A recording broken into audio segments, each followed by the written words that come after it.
We don't wanna be enemies. I go men with me, I go wings. You gon' step in my ship, you gon' mess with the king. Welcome to more Fanime. What's up, everybody? Today we're gonna be discussing my top 10 favorite villains in all of the One Piece. Yes! I've been waiting a while to do this video. I've been kind of just biding my time between chapters, trying to figure out One Piece content to speak about while there's a break week. Technically, the new chapter drops this Sunday, but it dropped early last week, and I already reviewed it. So I thought, let's do it. Let's finally break it down. Let's discuss my top diggity dogs. My top 10 villains or antagonists in the series. You see, though, with One Piece, a lot of the villains, they have two sides to their coin, if you know what I mean. They're not just typical, like, Dragon Ball, I want to control the world, I want eternal life type of villains. Some of them are there to burn the world down, but a lot of them, you know, they have alternative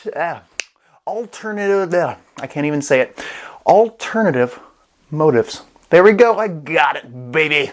Yes, so I had to really think about who did I love as an actual villain before they became, what would you call them, an anti-hero. Some of them just become straight up heroes eventually, or baby faces. They may make a complete turn. But, you know, some of them, they were kind of in the middle to begin with, or they were following the wrong person. So you can't really judge everyone by the cover of their book, if you catch my drift, if you're picking up what I'm putting down. So I've got a few honorable mentions before I get to the top 10. Mr. 2 and Miss All Sunday. You see, Miss All Sunday, Nico Robin, is my favorite female character in all of anime. And I love Nico Robin. And I love Miss All Sunday, her antagonist version, but she was never really a villain more than she was trying to succeed in her goals of finding the poneglyphs so she can decipher them. She was working for Crocodile, yes. Was she doing bad things for him? Oh, yeah. Was she getting people killed? I'm sure. Breaking necks, snapping backs, breaking bones. That's what Miss All Sunday was doing. We even thought she killed Ikarim. But I think she saved him, if anything. Maybe he jumped off the ship. I'm still not quite clear. But I couldn't, it's weird. It's like I can't put Nico Robin in my top 10 villains.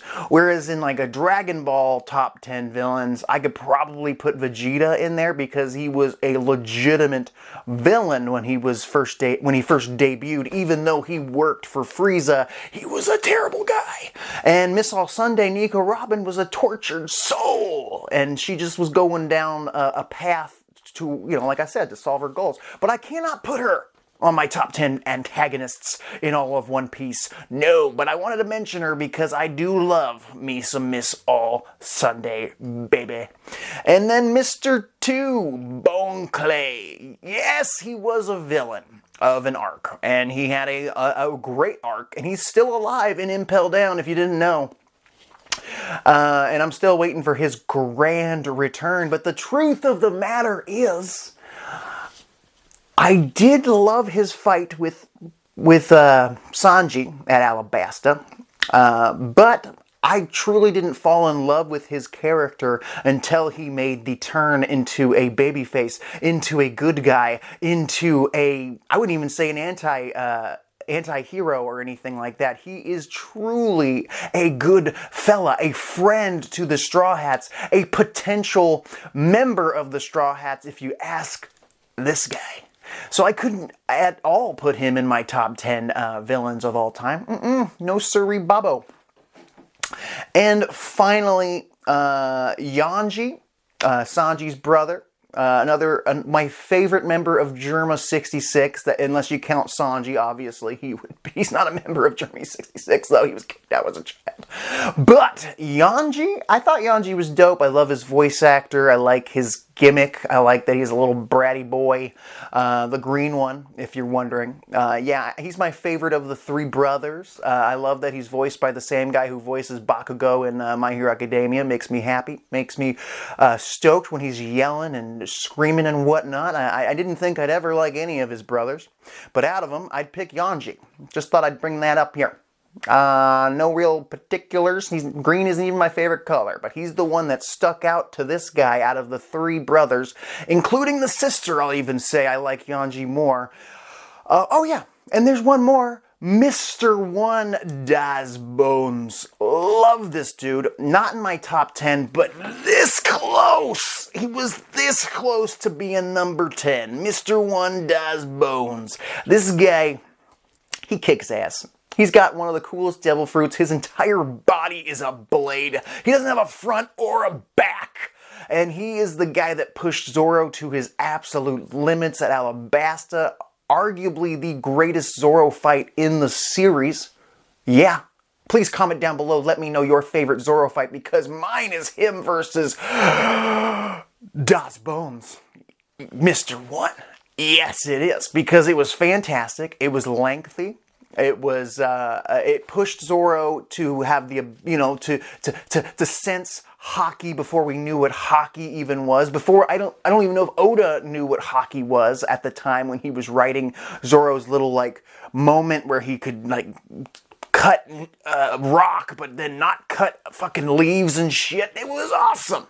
One of my favorite fights in the series, hands down. Das Bones probably would have been in my top 10 if he was given more time to develop after Alabasta. Yeah, he was involved at Impelled Down, but he was kind of just Crocodile's sidekick again. And I'm hoping, because he is a member of the Cross Guild, a top diggity dog member, he should have a little bit of an arc, if you ask me. I want to see him show up in the final war. Maybe go toe-to-toe with someone important.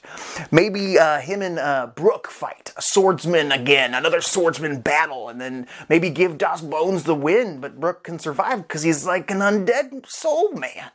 I don't know. Das Bones is so cool. I'd love to see more of a backstory for the guy. I mean, he was an assassin. His dream is to be a superhero. I guess he was a bounty hunter at one point. Please comment down below and let me know if I'm correct there. But, he's a legendary. I'm not exactly sure where he's from. I didn't do full research on the dude. I hope he gets more screen time. Maybe he will move up the ranks by the end of the series. But as of right now, Das Bones is my strong number 11. But we're about to hop into my top 10 favorite villains / antagonists in the entire series. Let's go, more Phantomaniacs.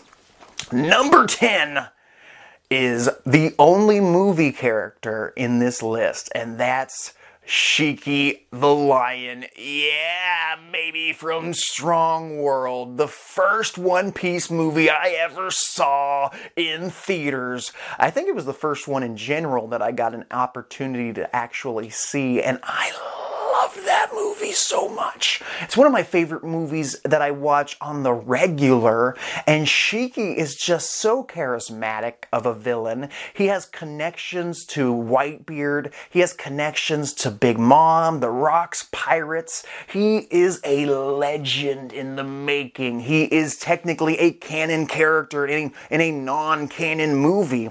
I would love to see Shiki make an appearance in the actual story, and we get a little bit more information about the dude.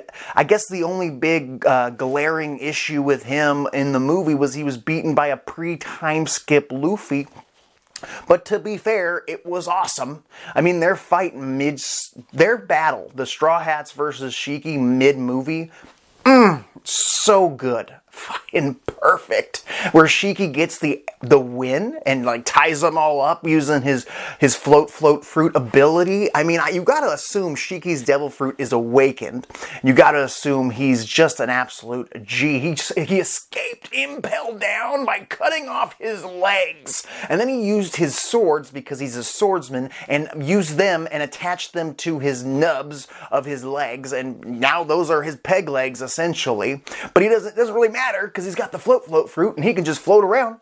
It's fucking awesome. This dude's badass. He had a great plan. Let's destroy the East Blue. Let's take over. He had a whole cool... It's my favorite movie, so I'm a little bit biased, and that's probably why he made this list. And it was really tough, because I was like, do I pick my favorite movie villain, or do I get Das Bones in the top 10? And I was like, I gotta put Shiki in there. I gotta give him some respect. A lot of the fans don't give Shiki respect. I think he's great. I think that Shiki deserves more. I would watch, I really do hope we get to see more of him when we finally get a Rocks flashback or more of a Whitebeard flashback. I mean, he was a member. I don't know how high up of a member he was. I don't know how powerful he was in the canon story. He was a tough SOB. He took on all the Straw Hats at once, and he just got a little bit too cocky and lost. But, I mean, a lot of the One Piece villains lose that way. They get a little cocky, they underestimate the Straw Hat crew, and that's their downfall. Baby! He also had a gorilla and a mime who speaks as his henchman. I mean, it's One Piece, and it's awesome. All right. Number 9, Bellamy the hyena. Yeah, that's the guy. He's my number 9. I'm going to tell you why. Because this dude, he looks badass. He's got a great design. I love his voice actor. When he shows up all cocky and whatnot in Jaya at the bar to, scope out the pirates who just showed up, Zoro, Nami, and Luffy. And he's like, who are these guys? Let me go check them out. His crew's there too. They're all laughing at him. And he walks up to Luffy and just presses his face into the counter. Whoa. I lost my mind just a little bit. Fucking loved it. My favorite part of that whole scenario was when Zoro was like reaching for his sword. He's like just waiting for the command from Luffy. But I think Bellamy has a presence about him. I love his whole arc and his development from villain to good guy, I guess you would say, because he's sad in a way. He's like, I really respected Doflamingo, and then he got screwed over, and then Doflamingo used him like a puppet, and he never really respected him. He just wanted respect. And then, he got his redemption back at Dressrosa, and, he still fulfilled his goal of, like, fighting Luffy and still losing, and the one punch that Luffy left the impression on his face. I mean, that's a memorable moment. No, is Bellamy strong enough to deal with somebody like Luffy? But he fought hard. He's a strong boy. He's got the spring fruit, which is interesting enough. It's one of those weird devil fruits we got to see in early One Piece.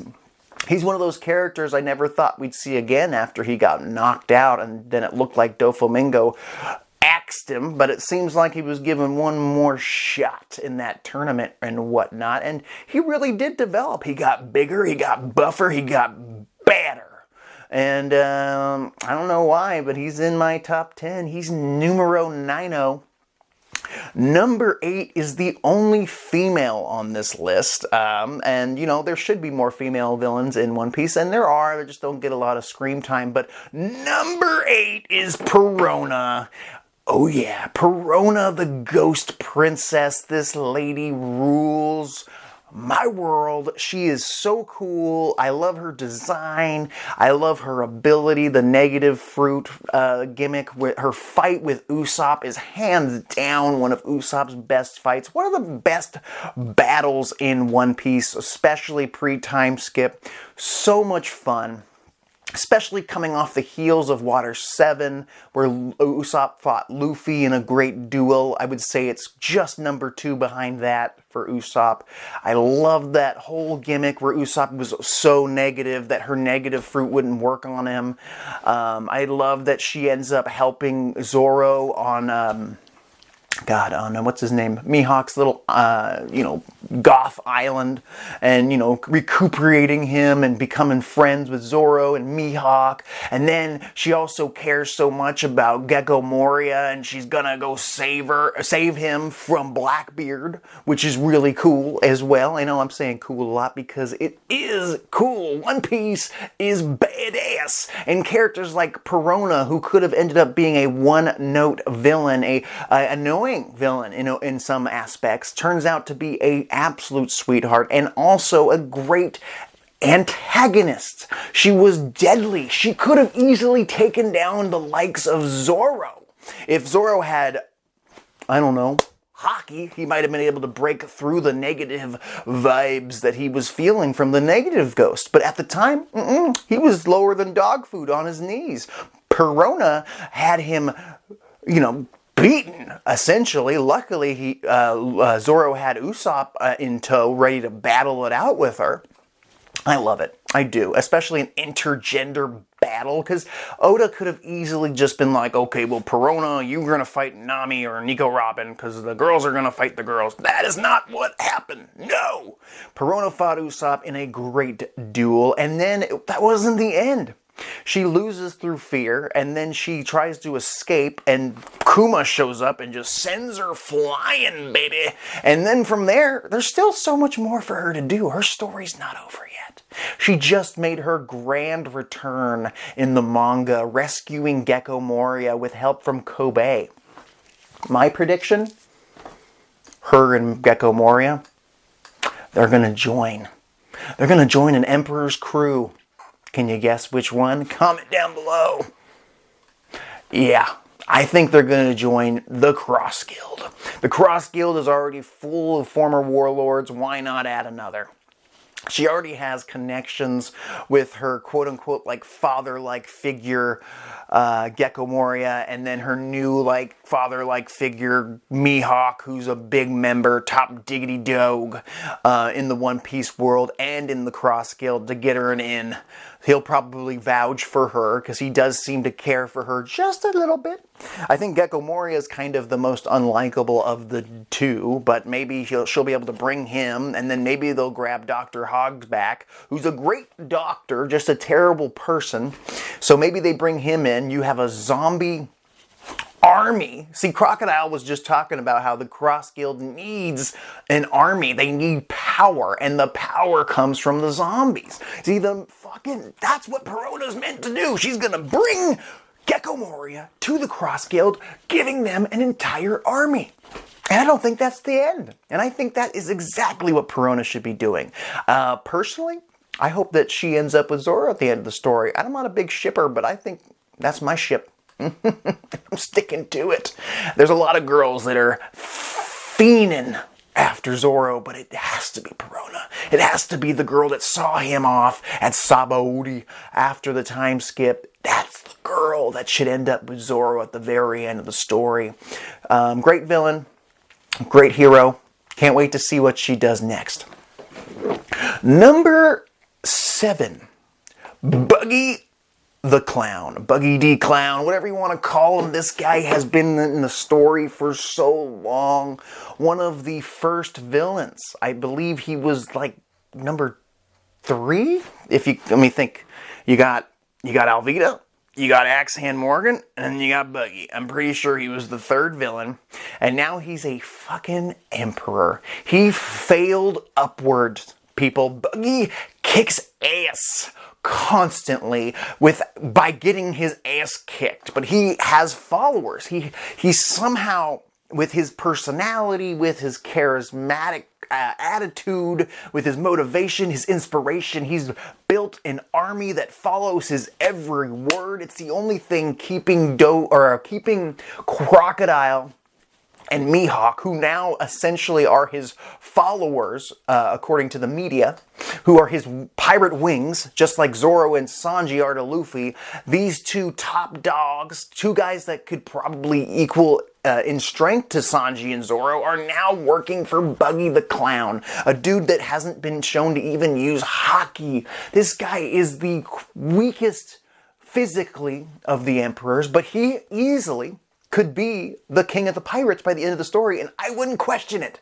It'd be the craziest development in ever. No one would have predicted it back in the day. No way! But I'm here for it. Right now, other than the Straw Hat crew, out of the 3 other Emperor crews, Shanks's crew, Blackbeard's crew, and the Cross Guild, other than Straw Hat, I'm rooting for Buggy.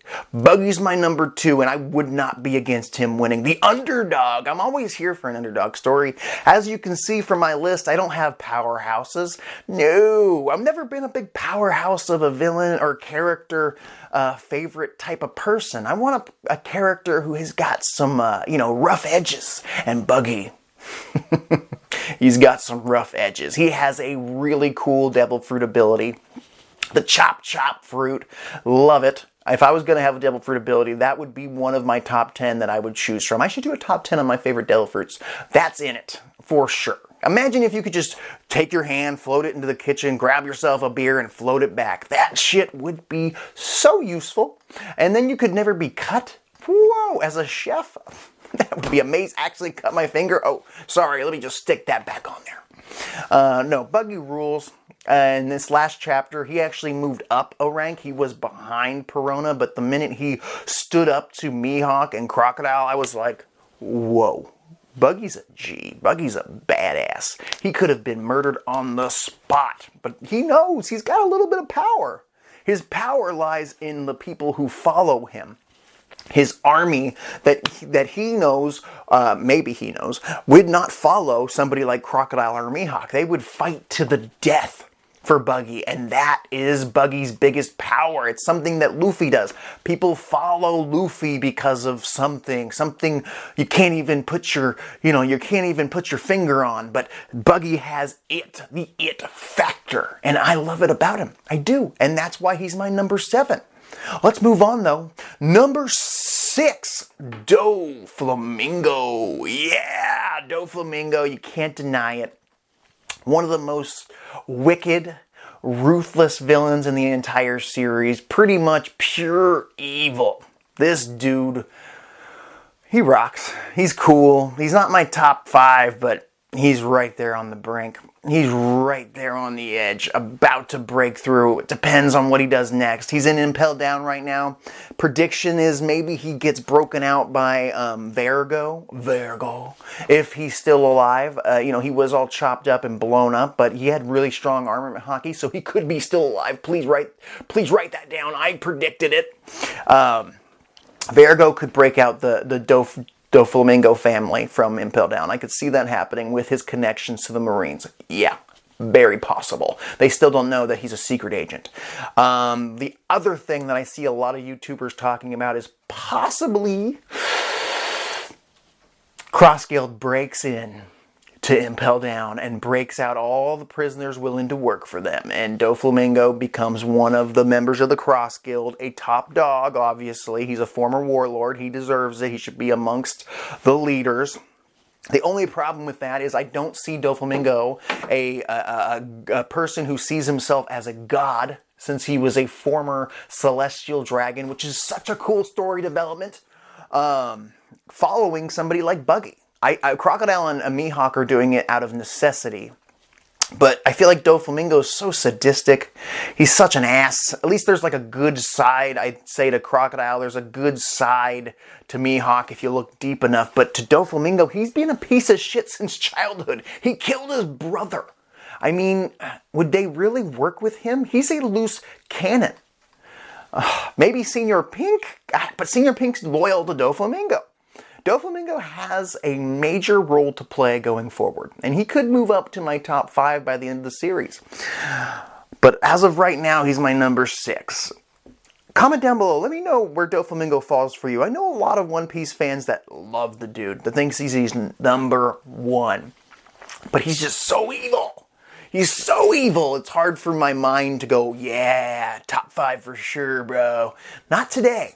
Not yet. but you're going up there. He almost didn't even make number 6, but I really thought about it. And I was like, this guy's so awesome.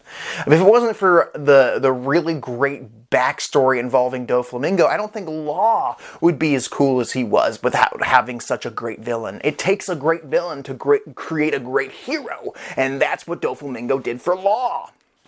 Doflamingo showed up early in the series after Crocodile was defeated. We didn't know what his power was. Some kind of puppet master fruit, string fruit, we find out later. The dude's nuts. Nutso butso. Yes, sir. Rebob. He's cool. He's got a interesting devil fruit that he created and turned into something more.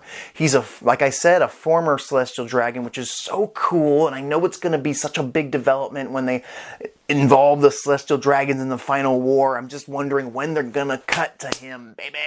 He probably will join the Cross Guild. I just hope that Oda doesn't just go, let's just throw all the fucking warlords into the Cross Guild, because that could get a little old. Yeah, it could. I'd almost rather them recruit somebody like Weevil, who's kind of mindless and would listen to his mama. I prefer that, personally.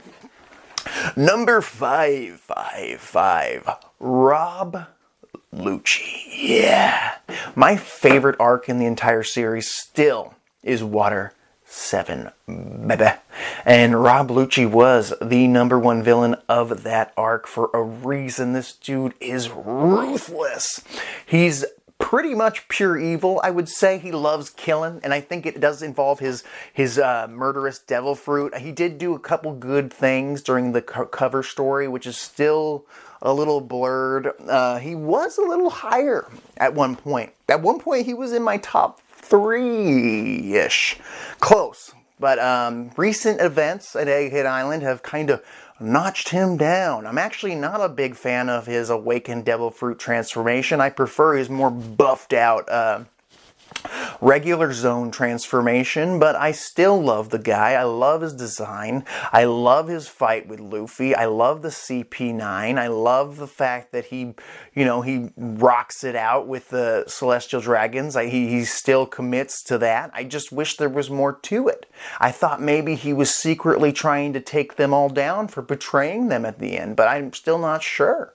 He's helping out Luffy right now. I was hoping for that team up to happen at some point, and it's happening, just not in the way that I personally wanted. But I'm going to wait. We got to wait and see. But Lucci tops my 5 for sure.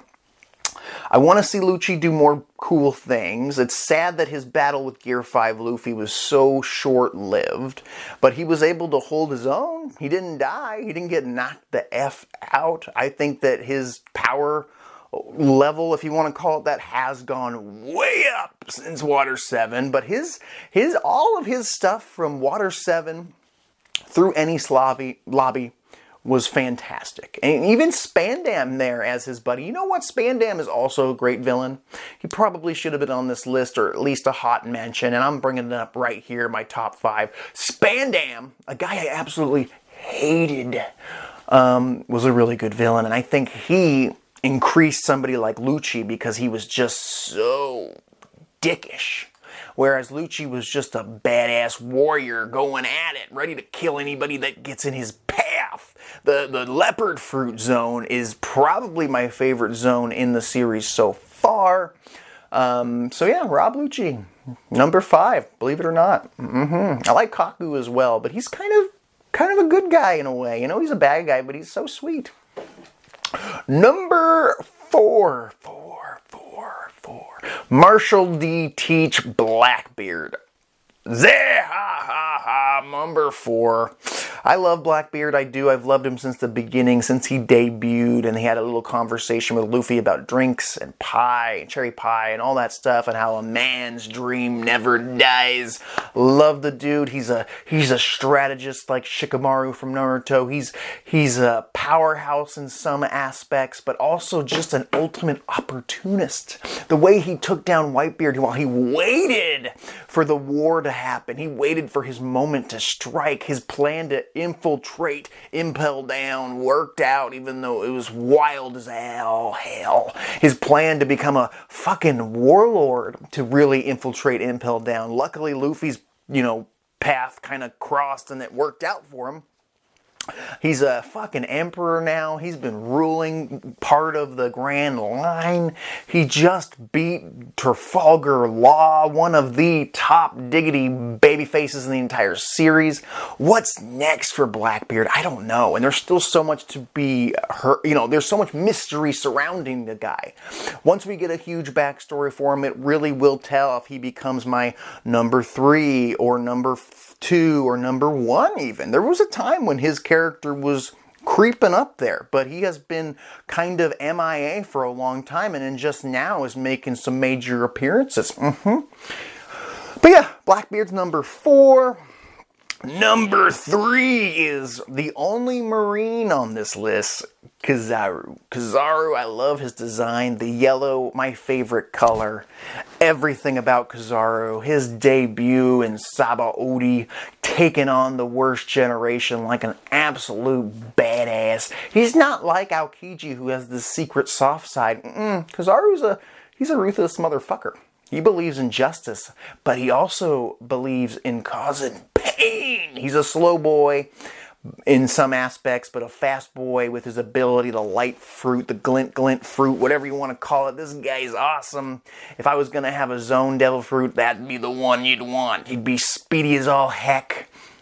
Nobody could touch the guy. I can't wait to see Kzaru in action. And we're so close. He's on his way to Egghead Island.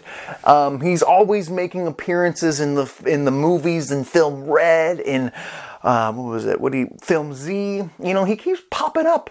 Kzaru, I think, is possibly, and I could be wrong, Oda's favorite Marine he's ever created. Because why does he keep including him in all these movies and content and whatnot, side content? Because he loves him. He's bad to the bone. But he's also, you know, protector of justice. I don't know. He caught Arlon when he was younger. I'd love to see a Kzaru backstory. Kzaru could easily move up to number 1. I mean, he's very close at number 3. He's my only Marine. Like I said, most of these guys are pirates or whatnot, or part of organizations that are involved with pirates, but Kzaru is the number 1 admiral behind our boy Akainu. Yeah, that's the guy's name. And I still like Kzaru more. You know, Kzaru, you know, he put his hands up when Ben Beckman put a pistol at him, but he even stood up to Shanks in Film Red, and that shit, that was sick. I can't wait to see the dude kick some ass with Saturn when they make it to Egghead Island. We're this close, people. In this video, you gotta let me know in the comments what happens. I'm sure I'll already know, but let me know when we get there, because we're getting there, folks. Maybe in a couple weeks. Honestly, it could be a month from now. I don't know. The story's going crazy. Number 2, and this was hard. Number 1 and number 2, I knew who they were from the very beginning, but I didn't know where I would rank them out of the 2. Number 2 is Arlon. Yes, Arlon, one of the early villains in the series, easily has been my number 1 for a long time. And I had to really debate on not making him number 1 here and now. Arlon is the first badass fishman to really make an impact in the story. His story truly impacts the Straw Hat crew. Without Arlon, Nami probably would never have joined the Straw Hat crew, because he wouldn't have killed Bellamy, Bellamere, sorry. Wouldn't have killed Bellamere, Nami's adopted mother, and she would never have gone off to become a badass thief pirate thing, and she probably would just still be back at the Cocoa Village or whatever. Arlon's a very important story character in the entire One Piece universe. I think that his story isn't done. I believe we're going to see him again as a slave to the Celestial Dragons, beat down, chained up, probably shriveled up from malnutrition, working for them, and then being freed by none other than Nami. That's my prediction. I think Nami's going to find him when they go break out all the slaves at fucking the place where the Celestial Dragons live that I can't think of right now. Sorry, I'm tired. Mary Joa. I think that Nami's going to free him. I hope so. And I hope that maybe Arlon dies in the final war protecting her. That'd be sick. There's a part of me that truly believes that Arlon cared for Nami like a daughter-like character, kind of like Thanos and Gamora. I've said this before. I will stick to it. Yes, he was a ruthless bastard, but there were times where when she would show up from going on her thievery trips, he'd be like, oh my god, Nami, our crew member, the only human that he'd ever allow in his crew. And Arlon hates humans to his core. His backstory with Fisher Tiger is awesome. He's got deep connections with Jinbei. If it wasn't for Jinbei joining the Warlords, I mean, Jinbei might have never joined the Warlords if Arlon didn't go on his revenge quest. Oh my god, I could talk about Arlon for an hour and a half, but I'm not gonna. I love the dude. I do. I love Arlon. I'm gonna get an Arlon tattoo, I promise you that. I'm gonna get it, and I'm gonna show it to you. I cannot wait, because Arlon is just so cool. I just rewatched Arlong Park. It's still so good. The walk to Arlong Park, Luffy's battle with Arlong, Arlong holding Zoro up by the throat, saying, how is this guy alive? He's got the cut for Mihawk. All those memorable moments. Arlong going rampant, flipping buildings upside down. Comment down below if you love Arlong as much as me. Give me a hell yeah. Finally, our final number one. Can you guess who it is? Please comment down below before I answer this and tell me who my number one is. I don't know if any of you guys can guess it. I really don't. Alright, I'll tell you. Number one, my favorite villain / antagonist in the entire One Piece universe is Crocodile. Mr. Zero. Yeah, baby! Crocodile, the dude with the Sunanomi, the sand fruit, devil fruit, the greatest sand user in all of anime. Suck it, Gaara. That's true. I believe it. I believe he could beat Gaara in a fight. That's what I'm saying. Crocodile rules. He's got a sick design. He's another character I want a tattoo of. I think I might get Arlong just because he looks cool and he's got a legacy. They both do. They really both do. But I love Crocodile with his cigar. And I mean, you know, eat your heart out, smoker. The real cigar smoker is Crocodile. Crocodile had his whole plan at Alabasta. And it's funny, too. It's like, my favorite arc is Water 7. Lucci's only my number 5 villain. But I love Alabasta, but it's not my favorite arc. But I love Crocodile more than I love Lucci. Interesting fact. He's just a great villain. He really is. He's got the plan. He's the man with the 10-year plan to take over Alabasta. He is the essential founder of the Cross Guild, one of the coolest groups in the entire series right now, bringing together the former warlords. I love it. He was able to bond with someone who really had no bonds in Mihawk, gathering Mihawk. It really wasn't Buggy who brought Mihawk into the fold. It was Crocodile. Because Crocodile has some kind of influence. There's a secret that Ivankov has about Crocodile that I'd like to know. Please comment down below if you figured it out, because I haven't. He was a big part of the Impel Down escape. He was a big fun part in the Marineford battle where he had to help Luffy out here and there. He even went to challenge Whitebeard. He's got a deep history that I'd love to see. I wish they gave Crocodile a major backstory moment for during Alabasta of him going to challenge Whitebeard in the Grand Line. He got his dream crushed. He was sent back to the paradise part of the Grand Line. He had to change up his plans, all that stuff. Crocodile's just great. I'm tired. I'm sorry, I can't think too great right now. But Crocodile's a great character. He's easily my number one. Well, not easily. Arlong's right there. These two, man. I love Crocodile. As you can see, if you listen to this entire video, you know I really love Baroque works. I do. Because I mentioned Mr. One, I mentioned Miss All Sunday, Bon Clay, and now my boy Crocodile, the leader, the ringleader. Yes! I love Crocodile. And he's also made appearances in other movies. Most notably Stampede. Actually might be his only movie appearance, actually. But he's great. He got his own Alabasta movie, the little mini movie, which was actually pretty greatly animated. I love the guy. My only worry is he's going to move down the list if, Oda doesn't give him more to do other than to be part of the Cross Guild. I want him to have more of a motive than trying to build this utopia he's talking about. It's great that he wants to still run the same plan he tried at Alabasta, but I feel like he should go back to wanting to be king of the pirates. We know secretly, deep inside, he also wants to be king of the pirates. And maybe now, just like the fans, he respects our boy Buggy. But also, I don't want him to just become the wing of Buggy either. I want him to have his own goals. I want him to have one last major battle. I mean, I know One Piece isn't really about the battles. It's really about the story that we're going through. The battles are just extra cherry on top. But I love his ability. I love the sand fruit. Now that I mention it, I think I might even want the sand fruit over the light fruit because it just looks cool. You can drain the liquid out of things. I don't know.